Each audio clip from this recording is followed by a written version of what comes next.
Says down the Kimagure gets away immediately. Banayad is on the outside. Conquista Boy. Atoy Porras running by the rallies. Wow Jesse Haring Benedict Maybelina.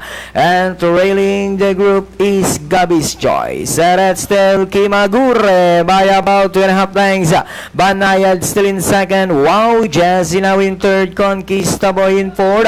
Atoy Porras moving up. Maybelline Haring Benedict and a long way back to Gabby's Choice. And that's still Kimagure by about 4 lengths. Banayad still in second. Wow Jesse in third. Conquista Boy Maybelline Haring Benedict. Kimagure still in front by about 4 lengths. Banayad, Wow Jesse, Conquista Boy as they come down at the last 250.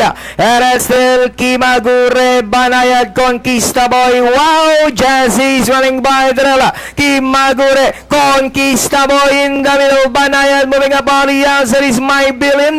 Kimagure, Maybelline, Banayad. But still Kimagure, Banayad, Maybelline. Kimagure, Banayad is running by the and entering the finish line. It's Kimagure, Banayad, Conquista Boy, Maybelline. Then comes Wow Jesse, Haring Benedict, Gabby's Choice, and Atoy Porras.